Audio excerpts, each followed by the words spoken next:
لذت آفری پکار ہے جس پر ایمان والوں کی روحیں مست ہو جاتی ہیں کہ مولا نے پکارا ہے. مگر جو میں نے الفاظ پڑھے آپ اس پہ غور فرمائیے. یہاں 2 دفعہ لفظ آیا یا ایھا الذین آمنوا آمنو. ترجمہ یہ ہے اے ایمان والو ایمان لے آؤ. اے ایمان والو ایمان لے آؤ. سوال آپ کے ذہن میں پیدا ہو جانا چاہیے کہ باری تعالیٰ جب کہا ایمان والو تو پھر ایمان لانے کا کیوں کہہ رہا ہے؟ جب ہیں ہی ایمان والے پھر یہ کیوں فرمایا کہ ایمان لے آؤ؟ اور اگر معاذ اللہ ایمان والے نہیں ہیں اور ابھی لانا ہے تو پھر یہ کیوں کہا ایمان والو؟ سوال آپ کے ذہن میں آ گیا؟ اے ایمان والو ایمان لے آؤ. مفسرین کو اٹھائیے، تفاسیر کو پڑھیے کہ یہاں ایمان والوں کن کو کہا اور کون سا ایمان ہے جسے اللہ لانے کا حکم دے رہا ہے. اب 2 باتیں ہو گئی. پہلے ہم یہ طے کریں کہ ایمان والوں سے مراد کیا ہے، اللہ کن کو کہہ رہا ہے ایمان والا، اور پھر یہ طے کریں گے کہ ایمان والا کہہ کر آخر کیا کمی رہ گئی تھی کہ پھر کہتا ہے ایمان لے کر آؤ. ایمان والے کون ہیں؟ بعض مفسرین کرام نے کہا اس سے مراد یہود و نصارہ ہیں. یہود و نصارہ چونکہ اللہ کو ماننے والے وہ بھی ہیں، انبیاء سابقین حضرت عیسیٰ و موسیٰ کو ماننے والے وہ بھی ہیں، تورات و انجیل کو ماننے والے وہ بھی ہیں، آخرت قیامت اور جنت جہنم کو ماننے والے وہ بھی ہیں. تو اللہ ان سے کہہ رہا ہے اے تورات اور انجیل کے ماننے والوں آمنو قرآن پر ایمان لے کر آؤ. اے عیسیٰ اور موسیٰ کے ماننے والوں تمہارا ایمان اب قبول نہیں کیا جائے گا جب تک میرے مصطفیٰ پر ایمان نہیں لاؤ. یہ معنی ہے ایمان والو، یعنی پچھلی کتابوں کے ماننے والوں اب خاتم الانبیاء پر ایمان لاؤ. پچھلی کتابوں کو ماننے والوں اب خاتم الکتب قرآن پہ ایمان لاؤ. صدقے صدقے. ایک معنی یہ ہے اس کا، اور دوسرا مفہوم اس کا یہ ہے یا ایھا الذین آمنو اے ایمان والو مراد منافق ہیں جو زبان سے کلمہ پڑھتے ہیں مگر دل میں یقین اور تصدیق نہیں میرے مصطفیٰ کی صلی اللہ علیہ وسلم. خطاب ان کو ہے چونکہ جب کسی نے زبان سے کلمہ پڑھ دیا تو ظاہری آنکھ سے فتویٰ تو اس پر مسلمان کا ہی لگے گا نا. ہم نے تو دل چیر کے نہیں دیکھا، ہم نے تو کسی کا دل چیر کے نہیں دیکھا. ہم تو جس کو کلمہ پڑھتا سنیں گے اس کے ایمان کی گواہی دیں گے، مگر خدا وہ تو دلوں کے حال بھی جاننے والا ہے. فرمایا اے زبان سے کلمہ پڑھنے والو یا ایھا الذین آمنو اے زبان سے ایمان لانے والو آمنو خالی زبان تک نہ رہو اپنے دل سے بھی ایمان لے کر آؤ. یا ایھا الذین آمنو آمنو زبانی اقرار کرنے والو دل کی تصدیق سے.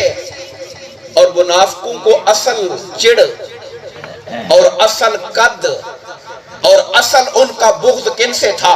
خدا سے نہیں تھا، ان کا بغض مصطفیٰ کے ساتھ تھا.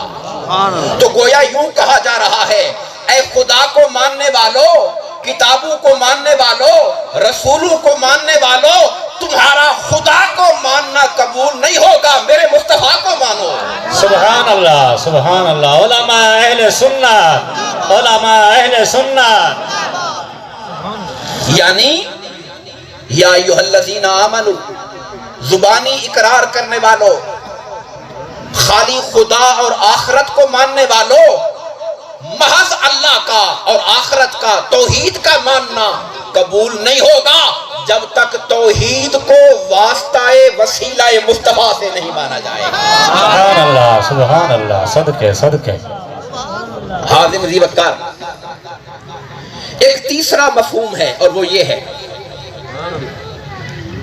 کہ ایمان والوں مراد اس سے ہم جیسے لوگ ہیں جو دل و جان سے ایمان والے ہیں۔ اقرار باللسان بھی ہے، تصدیق بالقلب بھی ہے۔ پھر اللہ فرماتا ہے ایمان لاؤ، باری تعالیٰ زبان سے اقرار کیا، تجھے بھی مانا، تیرے رسولوں نبیوں کو مانا، کتابوں کو مانا، جنت و جہنم کو مانا، ملائکہ کو مانا، اب کیا بچ گیا ہے جس پر ایمان لائیں؟ اب کیا بچ گیا ہے؟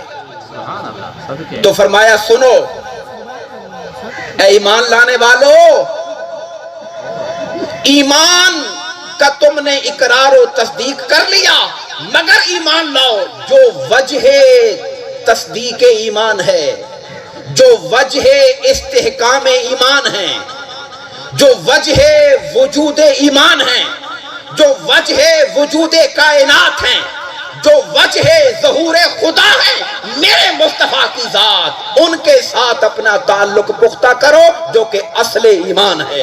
سبحان اللہ، سبحان اللہ، ماشاءاللہ۔ میرا خدا جانتا تھا، میرا اللہ جانتا تھا، جانتا ہے کہ ایمان والوں میں سے کئی وہ ہوں گے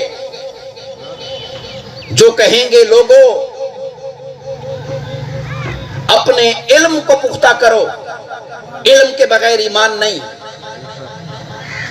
علم پہ بہت زور دیں گے، کتابوں پہ بڑا زور دیں گے، قال اللہ و قال الرسول کی آوازوں پر بڑا زور دیں گے، الفاظ قرآن کو رٹنے اور ادا کرنے پر بڑا زور ہوگا، اور کہیں گے یہی سب کچھ ہے۔ ان سے کہا جا رہا ہے علم کی اہمیت اپنی جگہ، علم کی اہمیت کا انکار نہیں۔ اسلام پیغام علم لے کر آیا ہے، پہلی وحی اقرا پڑھو، پہلا پیغام پڑھنے کا ہے، اس میں کوئی شک نہیں ہے۔ خیرکم من تعلم القرآن وعلمہ، تم میں بہترین لوگ وہ ہیں جو قرآن سیکھتے اور سکھاتے ہیں۔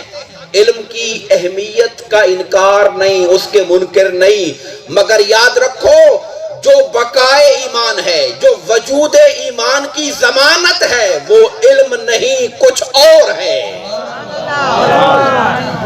وہ علم نہیں، بولیے، وہ علم نہیں کچھ اور ہے۔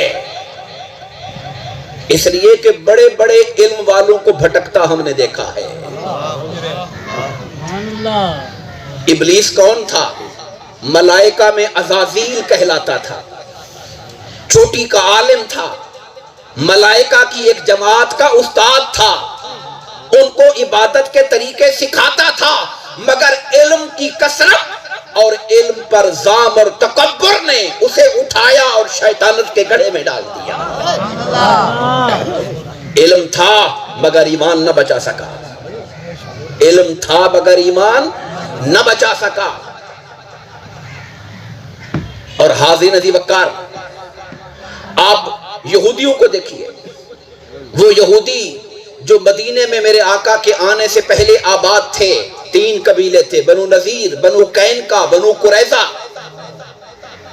ان کا اصل وطن مصر تھا، مصر سے فلسطین آئے، شام میں آئے، وہاں سے مدینہ آ گئے۔ کیوں آ گئے؟ انہوں نے کتابوں میں پڑھا تھا آخری نبی کملی والا مدینہ ہجرت کر کے آئے گا،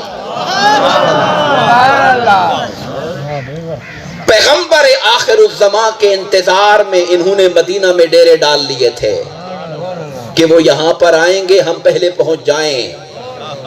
مگر قرآن کہتا ہے جب وہ پیغمبر تشریف لے آئے، انہوں نے نہیں پہچانا، ایمان نہیں لائے، اور سب سے پہلے کافر بن گئے۔ بدبخت جانتے تھے، میں آپ کو سچ بات کہہ رہا ہوں قرآن و حدیث کی روشنی میں، یہود مدینہ جانتے تھے کہ مصطفیٰ برحق وہی نبی ہیں جن کا ذکر ہماری تورات میں لکھا ہوا ہے۔ میں اس پر آپ کو احادیث کی گواہیاں دینا چاہتا ہوں کہ علم تھا مگر ایمان کی توفیق نہیں ملی۔